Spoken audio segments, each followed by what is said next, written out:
Today we will be discussing about errors. Now, what are errors? The checking procedures are adopted to eliminate all mistakes where there are human. This can be due to the computer or technical, or due to the calculated devices. So error can occur by human. Now they are classified as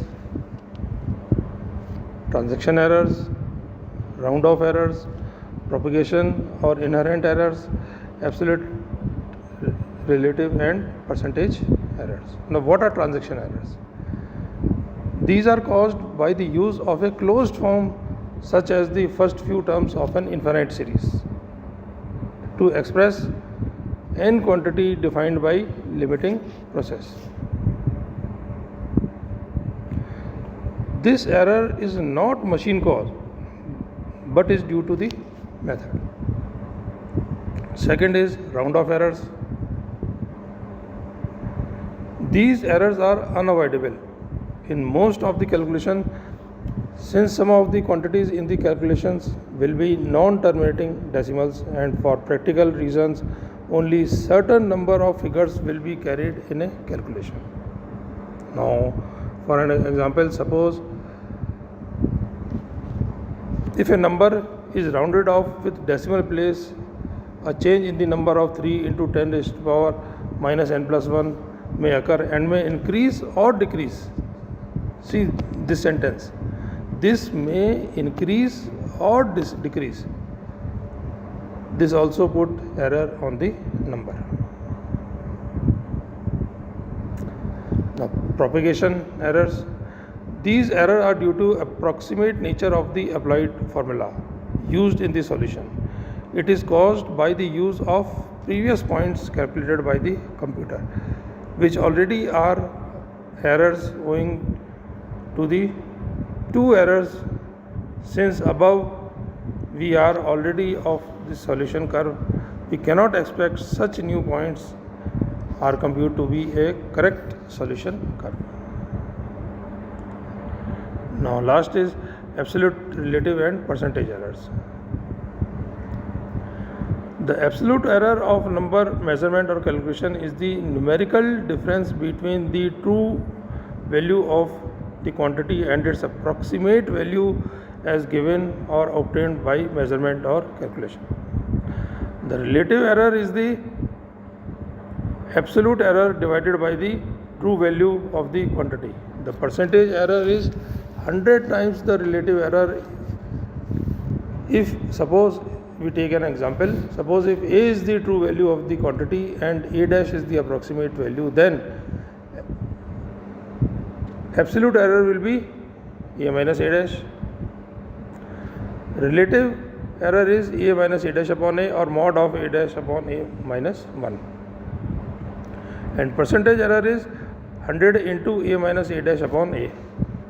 Now we can see that the relative and percentage error are independent of the units, while absolute error is expressed in terms of units used.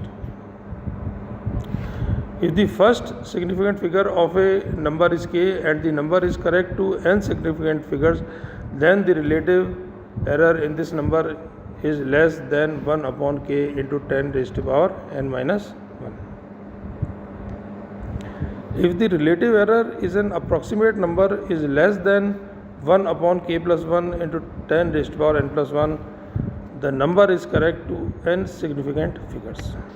And if the relative error of any number is not greater than 1 upon 2 into 10 raised to the power n, the number is certainly correct to a significant figures.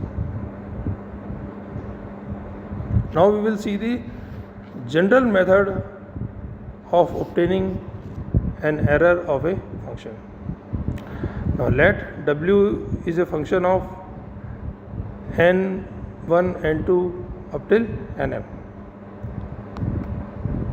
be a function of independent numbers n1, n2, n3 up till nm, and let delta W be the error in W corresponding to the errors and delta n1, delta n2 up till delta nm in these numbers respectively. Thus, we can write w plus delta w as function of n1 plus delta n1, n2 plus delta n2, n3 plus delta n3, and so on up till nm plus delta nm. In order to obtain an expression for delta w, we write Taylor series expansion on the right hand side. So we can say that w plus delta w is equal to function of n1 n2 up to nm plus delta n1 delta f upon delta n1 plus delta n2 delta f upon delta n2 plus delta nm delta f upon delta nm plus 1 upon factorial to delta L1 का whole square delta 2f upon del n1 square and so on up till delta nm का whole square del 2f upon del nm square plus twice delta n1 delta L2 del 2f upon del n1 del L2 and so on. Since errors delta n1 delta n2 up till delta nm are assumed to be so small that their squares and products and higher powers can be neglected, we can say that delta plus delta w is equal to w plus delta n1 delta f upon delta l1 plus delta n2 delta f upon delta n2 and so on up till delta nm delta f upon delta nm. Or delta w is equal to delta n1 delta w upon del n1 plus delta n2 del w upon delta n2 plus delta n3 del w upon del n3 and so on up till delta nm del w upon del nm. Now this is the general form which enables us to compute the error of a function of m independent numbers. So relative error will be delta w upon w, so which is equal to delta w upon del n1 delta n1 upon w plus del w upon del n2 delta n2 upon w and so on up till del w upon del nm into delta nm upon w. So these are the various types of errors. Next time we will be discussing some problems, so this can be understood easily. Thank you.